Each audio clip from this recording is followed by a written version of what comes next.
الحمد للہ وحدہ والصلاة والسلام علی من لا نبی بعدہ اما بعد فاعوذ باللہ من الشیطان الرجیم بسم اللہ الرحمن الرحیم یا ایہا الذین آمنوا کتب علیکم الصیام کما کتب علی الذین من قبلکم لعلکم تتقون۔ رمضان کے روزوں کے بارے میں اور ان کی فضیلت کیا ہے۔ اللہ تبارک و تعالیٰ نے فرمایا، اے اہل ایمان، تم پر روزے فرض کیے گئے ہیں جس طرح کہ تم سے پہلے لوگوں پر فرض تھے تاکہ تم پرہیزگار بن جاؤ۔ حضرت ابو ہریرہ رضی اللہ تعالیٰ عنہ بیان کرتے ہیں کہ رسول اللہ صلی اللہ علیہ وسلم نے فرمایا، اللہ عز و جل فرماتے ہیں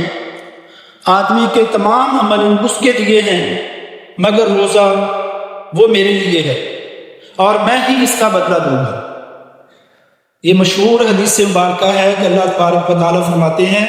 آدمی کا ہر عمل اس کے لیے ہے مگر روزہ جو ہے اللہ تعالیٰ فرماتے ہیں وہ میرے لیے ہے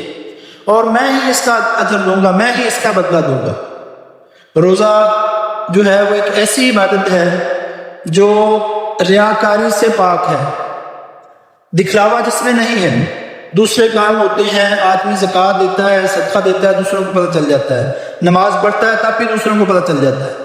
مسجد میں جا رہا ہے، باقی جتنے بھی عبادات ہیں، لیکن روزہ جو ہے وہ ایسی چیز ہے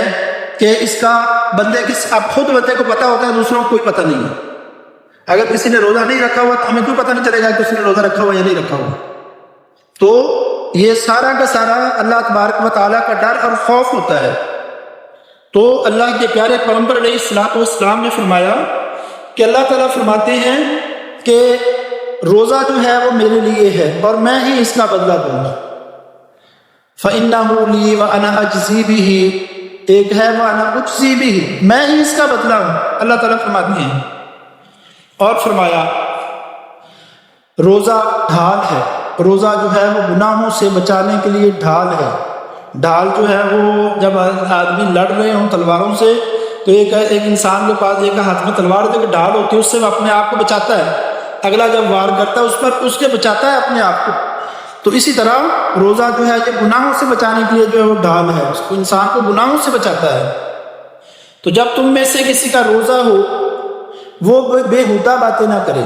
جب کسی کا روزہ ہو، آپ علیہ الصلوۃ والسلام نے فرمایا تو وہ بےہودہ باتیں نہ کرے۔ جس طرح ہمارا پیٹ کا روزہ ہے، ہم نے کھانا پینا نہیں ہے، اس طرح ہماری زبان کا بھی روزہ ہے، اس طرح ہماری آنکھوں کا بھی روزہ ہے، اس طرح ہمارے ہاتھوں کا بھی روزہ ہے۔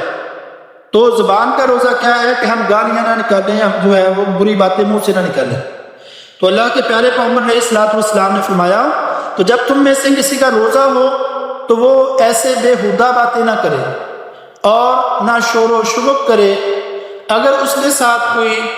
کوئی شخص گالی گلوچ یا لڑائی کرے تو اس سے کہے کہ میں روزے سے ہوں۔ اگر کوئی خود نہ لڑے، خود نہ کچھ نہ کرے، گالیاں نہ نکالے، لیکن اگر کوئی بھی آ کے دوسرا لڑتا ہے، وہ دوسرا جو ہے وہ لڑائی کرتا ہے تو پھر بھی ایک مسلمان کو چاہیے کہ روزے کی حالت میں وہ لڑائی کا جواب نہ دے، برائی کا جواب جو ہے وہ برائی سے نہ دے، لڑائی نہ کرے اس سے، بلکہ اس کو صرف یہ کہہ دے انا صائم، کہ میں روزے سے ہوں۔ اس ذات کی قسم جس کے ہاتھ میں محمد صلی اللہ علیہ وآلہ وسلم کی جان ہے، ضرور روزے دار کے جان ہے، روزے دار کے منہ کی بو اللہ پاک کے ہاں کستوری کی خوشبو سے زیادہ عمدہ ہے، کہ روزے دار کی جو منہ کی بو ہے اللہ تبارک و تعالیٰ کے ہاں کستوری کی خوشبو سے زیادہ عمدہ ہے۔ جب آدمی روزہ جو ہے، جب پیٹ انسان کا خالی ہو جاتا ہے دوپہر کے وقت یا اس کے بعد جب روزہ افطار کرنے والا ہوتا ہے، پیٹ خالی ہو جاتا ہے تو انسان کے جو ہے وہ معدے میں ایک بو سی پیدا ہو جاتی ہے۔ تو یہ بو جو ہے بظاہر تو انسان کو اچھی نہیں لگتی، لیکن اللہ تبارک و تعالیٰ کو یہ بو جو ہے یہ انسان کی بہت زیادہ پسند ہے۔ اس طرح بھوکا پیاسا رہنا اللہ تبارک و تعالیٰ کو اس کی بو جو ہے، اللہ کے پیارے محمد صلی اللہ علیہ وسلم نے فرمایا کہ اللہ پاک کے ہاں یہ روزے دار کے جو منہ کی بو ہے اللہ تبارک و تعالیٰ کے ہاں کستوری کی خوشبو سے زیادہ عمدہ ہے۔ کستوری جو ہے یہ بڑی مہنگی ملتی ہے، بہت ہی مہنگی ملتی ہے، ٹھیک ہے، لیکن اللہ کے ہاں یہ اس سے زیادہ جو ہے یہ اللہ تعالیٰ اس کو پسند کرتے ہیں۔ جب وہ روزہ افطار کرتا ہے تو خوش ہوتا ہے، اور جب وہ اپنے پروردگار سے ملے گا تو وہ اپنے روزے کی وجہ سے خوش ہوگا۔ اللہ کے پیارے محمد علیہ السلام نے اس حدیث مبارکہ کے اندر دو اور باتیں بیان فرمایا کہ للصائم فرحتان، فرحۃ عند افطارہ وفرحۃ عند لقاء ربہ، کہ روزہ دار کے لیے دو خوشیاں ہوتی ہیں، ایک خوشی اس کے افطار کے وقت ہوتی ہے اور ایک خوشی اپنے رب سے ملاقات کے وقت۔ جب روزہ دار آدمی روزہ افطار کرتا ہے تو خوشی ہوتی ہے، سارا دن آدمی بھوکا پیاسا رہتا ہے، اور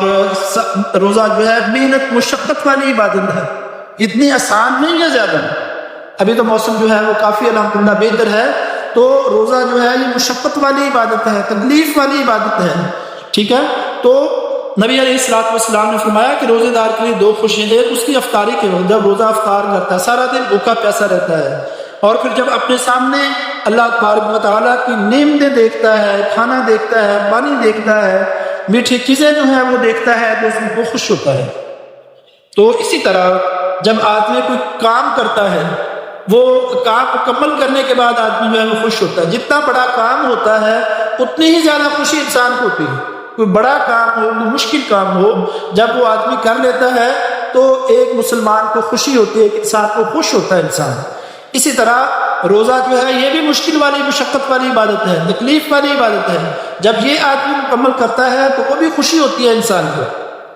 اسی طرح آپ علیہ السلام نے فرمایا کہ دوسری خوشی جب وہ اپنے پروردگار سے ملے گا، اللہ تبارک و تعالیٰ جنت میں، اللہ تعالیٰ روزہ داروں کو جنت میں داخل فرمائے گا۔ باب الریان ہے، حدیث مبارکہ کے اندر آتا ہے کہ جنت کے 8 دروازے ہیں، ان میں سے ایک باب الریان ہے، ٹھیک ہے، باب الریان ہے جس میں روزے دار داخل ہوں گے۔ تو جب وہ روزہ دار کو اللہ تبارک و تعالیٰ جنت میں داخل فرمائے گا تو پھر وہ بڑا خوش ہوگا۔ تو اللہ کے نبی علیہ السلام نے اس حدیث مبارکہ کے اندر ہمیں بہت سی باتیں جو ہیں وہ بتائی ہیں کہ انسان جو ہے مسلمان کو روزہ رکھے اور روزہ کا بدلہ اللہ تبارک و تعالیٰ دے گا۔ دوسری باتوں میں دکھاوا ہوتا ہے، اس عبادت میں دکھاوا نہیں ہے، اور فرمایا کہ روزہ دار کو بےہودہ بات نہ کرے، ٹھیک ہے، کوئی گالی گلوچ نہ کرے، اگر کوئی اس سے کوئی لڑتا ہے تو پھر بھی وہ کہے کہ میں روزے سے ہوں۔ اور روزے دار کی جو مشقت ہے، جو تکلیف ہے، جو پچھلے ٹائم کے معدے کا خالی ہونا ہے، اس میں بدبو پیدا ہوتی ہے، وہ اللہ کے ہاں کستوری کی خوشبو سے بھی زیادہ پسندیدہ ہے۔ اور فرمایا کہ روزے دار کی 2 خوشیاں ہیں، ایک خوشی اس کے افطار کے وقت اور ایک خوشی اپنے رب سے ملاقات کی۔ اللہ تعالیٰ قیامت والے دن روزے داروں کو جو ہے وہ اپنے روزے داروں کو اپنی ملاقات کروائے گا، اپنا چہرہ مبارک جو ہے اللہ تبارک و تعالیٰ دکھائے گا۔ جب لوگ جو ہیں اللہ تعالیٰ کے جنتی جنتوں میں مشغول ہوں گے، بڑے ہی خوش ہوں گے، جب وہ اللہ تبارک و تعالیٰ کا دیدار کریں گے، اللہ تعالیٰ کو دیکھیں گے، تو پھر اس وقت ان کی خوشی کی کوئی انتہا نہیں ہوگی، ٹھیک ہے، ان کی خوشی کی کوئی انتہا نہیں ہوگی جب اللہ تبارک و تعالیٰ کو دیکھیں گے۔ تو ہمیں یہ بخاری اور مسلم کی حدیث سے بات ہے، اتھینٹک پکی، ٹھیک ہے، تو ہمیں بھی چاہیے کہ ہم بھی ان چیزوں کا جو ہے وہ اہتمام کریں۔ روزہ جو ہے یہ ہم جو ہے وہ روزے کا اہتمام کریں، نماز